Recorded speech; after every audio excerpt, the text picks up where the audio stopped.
the Honda Passport Trailsport. This is Honda's two-row full-size SUV with a focus on being more outdoorsy, or that lifestyle image behind that. And when it comes to the Trailsport package, this is purely an appearance package. It's supposed to make this thing look a little bit more tough. It has a unique wheel and tire package, some interesting trim pieces on the exterior that say Trailsport, and on the inside, you most notably have some orange contrast stitching and some Trailsport badges on the seats. When it comes to the interior space of the Passport, this feels like pretty much any other full-size Honda product. Compared to some of its modern competitors, it feels about a generation behind, which when we get into the drive, we'll talk about some of the pros and cons about that. But as a SUV, as something you're gonna put your family in, use it, put your dogs in it, take your kids in it, Honda's done a really good job. All the controls are physical. There's a ton of interior storage in this thing. The door cards are massive. The center console's huge. You have a nice cubby right below the infotainment screen, and there's really no BS about this cabin at all. No piano black. All the materials feel hard and ruggedized, so they should hold up to all the abuse you're gonna throw at this thing. And there's a ton of visibility in this vehicle. You have a lot of glass, which is what you want in a people hauler.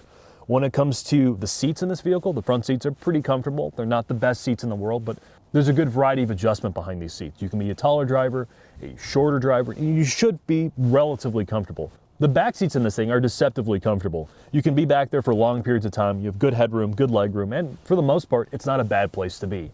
The cargo storage, or the space behind the rear seats, is also huge. This is packaged in such a way where you can put very large items back there and not make too many compromises. Really, my only complaints about this cabin are its dated electronics. Compared to some of the things found in the Hyundai and Kia products, the infotainment, again, is about a generation behind, and many of the features found in the infotainment are, let's call them subpar, and the audio system in this car isn't great.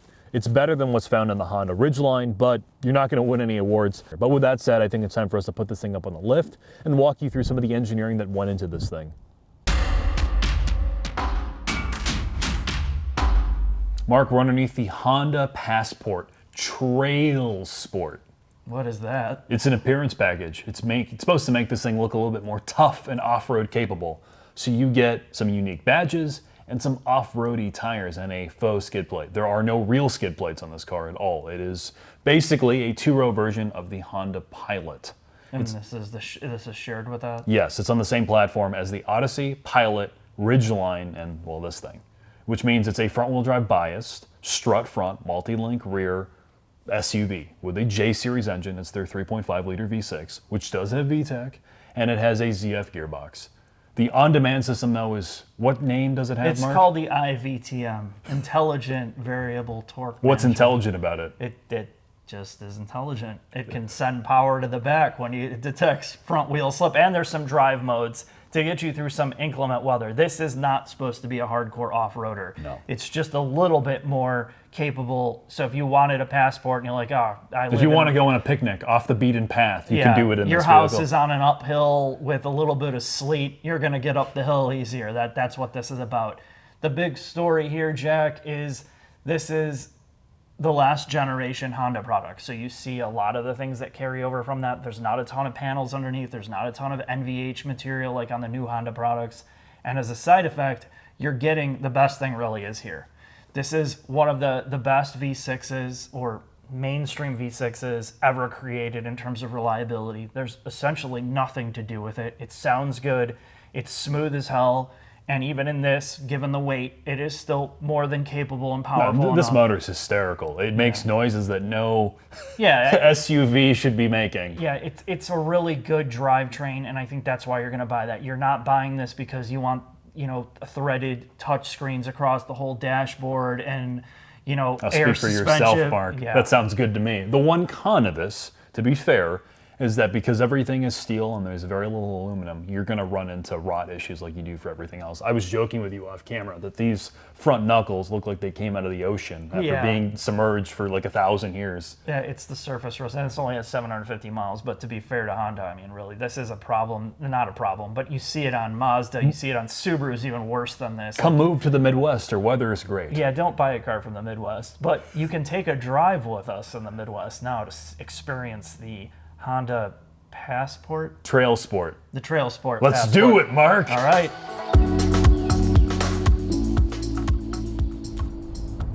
You gonna show me some VTEC, Mark? You've asked yourself, What did I do to deserve this? Well, you spent somewhere around $45,000, Jack.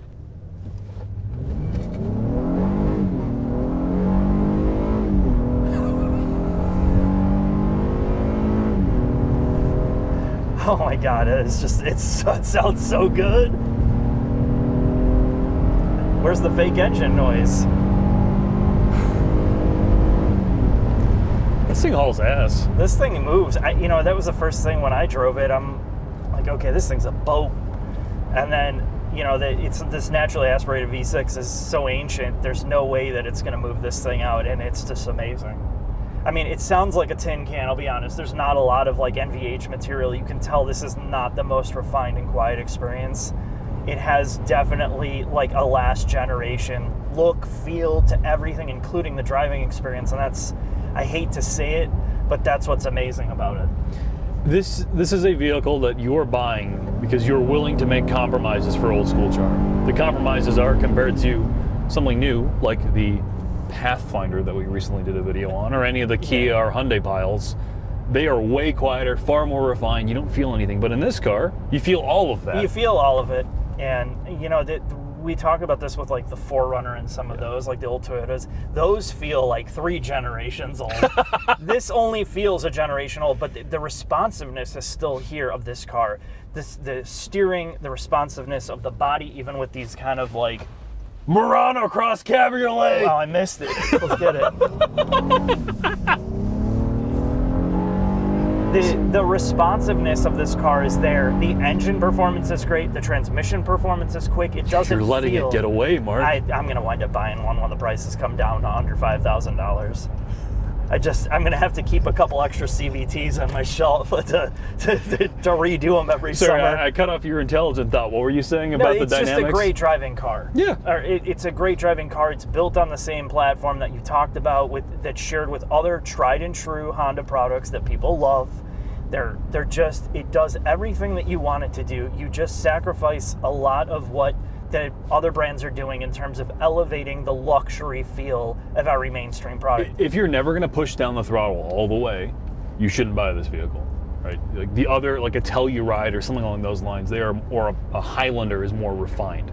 Yeah. If you want to have some involvement in your SUV, you buy this.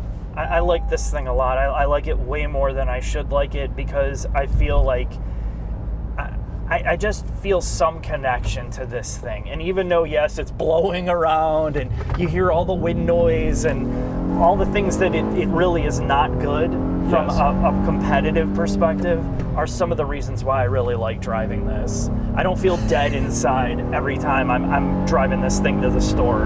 And it made it around those corners with you flying. My eyes got big. I'm like, oh, this is how I'm gonna die. You just have a lot of confidence behind the wheel, and it's not fake. It's not like electronically interfering with you. There's not adaptive dampers. There's not 100 pounds of electronics and dulling everything There's no out. gimmicks in the interior. It's just a functional SUV.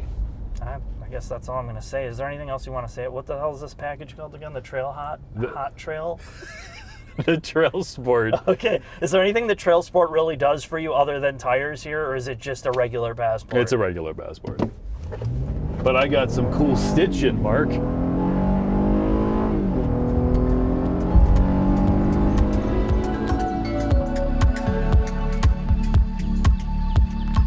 Final thoughts on the Honda Passport.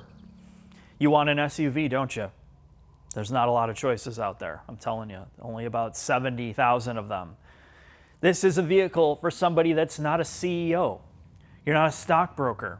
You don't have 60 million in the bank to blow 200,000 willy-nilly on some sports car SUV. You want something that has a lot of the tried and true mechanical design from previous generation Hondas, from the V6 that doesn't have turbos and all of that, to a transmission that works quite well, and all the simple layout of the interior space without overwhelming you with a bunch of gimmicks. This is not going to blow you away if you're looking for the latest and greatest in flashy technology. From huge displays all over, ambient lighting, sense and mood modes, that's not what the Passport is about. And while it feels dated because of it, it also is completely functional. And if you know that going in, and that's the type of person you are, you're looking for this style vehicle and functionality and long-term ownability, that's why you buy the Passport. Now, it is pricey, and that's the thing. When you start really back-to-back comparing it with other competitors, something like a Telluride or a Sorento, you're gonna be like, and that's where I'm gonna leave it. Thanks for watching. I'll see you next video. Incredible.